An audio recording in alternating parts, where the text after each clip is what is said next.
And this is our 2024 Promaster Super High Roof.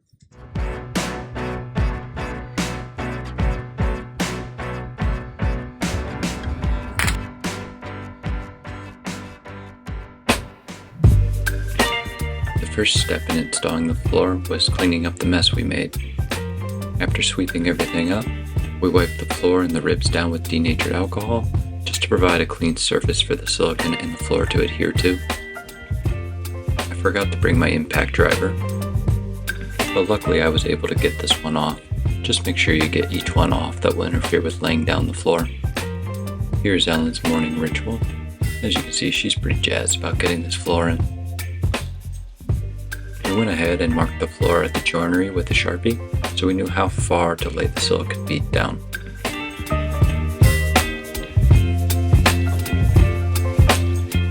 Here's my new caulk gun. Long-time viewer, first-time user. I knew there was a tip that you had to cut off, and I did that, but I forgot that you had to stick it with the pointy end to break the seal. And before you call me an idiot, I want you to remember the last time you tried to open a mustard bottle. That's what I thought. Plus, I told you I was going to make mistakes. We're gonna fuck up a lot. So, get off my back. So once I figured out the caulk gun, I was able to lay a couple beads of the silicone down. And drop the board down in place, just making sure to line it up to the edges in the corner of the van. If I had read the instructions in their entirety, I would have known to start at the back of the van and progress forward. Luckily, it didn't impact anything. Then I went ahead and laid a long bead along the horizontal where the two boards are going to meet at the joint, just to provide a little support. And then you're just going to repeat the same process for the next 3 boards. And I know some of you may be saying, how can you call this a DIY project when you're buying kits and just installing? Well, I thought about that too, but these boards are expensive, and had I bought them outright, I would have had to trace out the van, lay the template down, route it out, and you've already seen my mistakes. There's a good chance I would have fucked that up. And I'm not trying to rebuy these expensive boards, so it was just easier to buy the kit. Yes, in the end, it might be a little more money, but it's peace of mind that it would be better than my DIY attempt. After all, time is money, and so take it or leave it. At the end of the day, I'll know the van is exactly how I want it to be.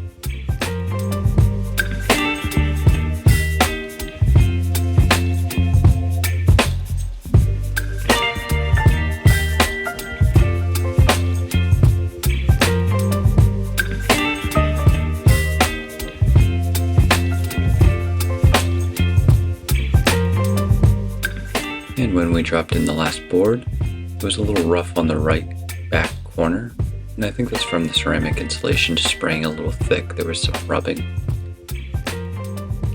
And maybe that's why the instructions stated to start from the back end. We'll never know. But with some extra love, we got it in there.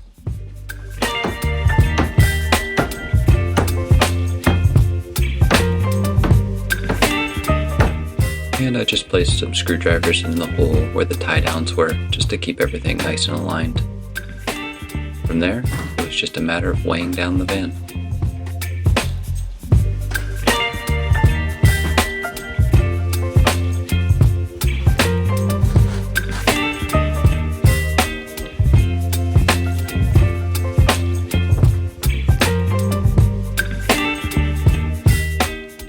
The next morning I came out, and I realized how much stuff we had back here. I wonder if I just hook that boat up to the hitch and take it down and just see how much I can get at the pawn shop for everything.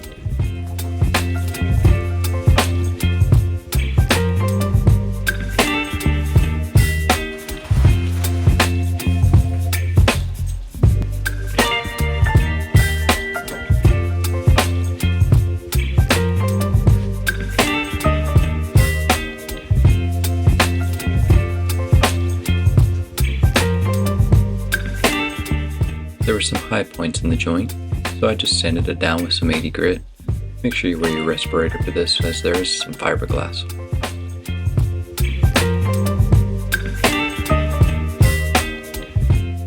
So after cleaning up, the next thing to do was to lay the heat transfer plates.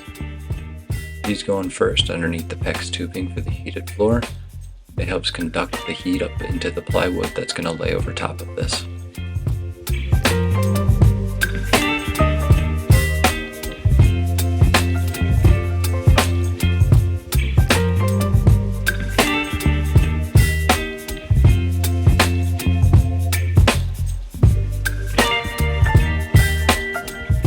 Here I am, just measuring out 2 elbows length.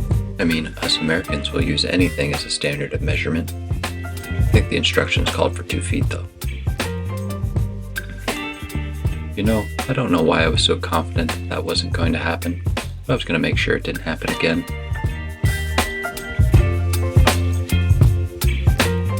Relax, I just want to take some pictures.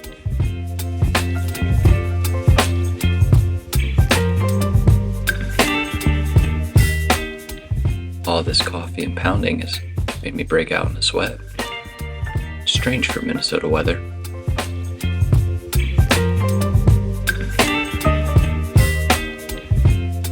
The Queen stopped by to see how the progress was going on her new mansion. "Work harder," she exclaimed. Have a seat. Get some coffee. Alright, back to work. No more messing around.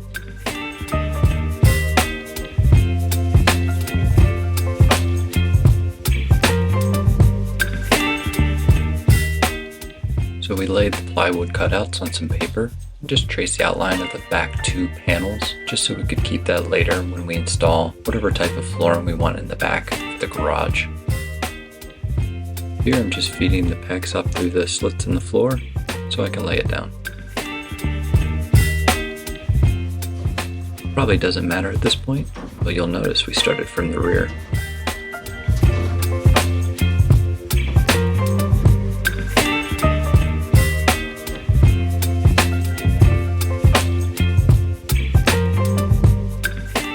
Took me quite literally about the sit down and relax.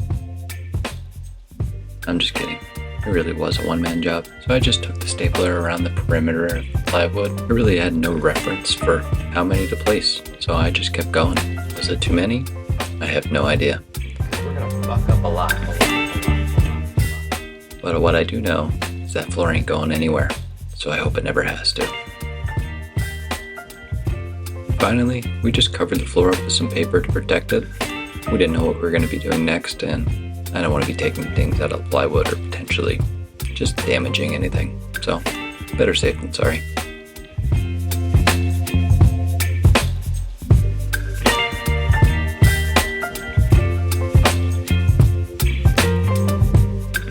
And just like that, we were done. The floor was in.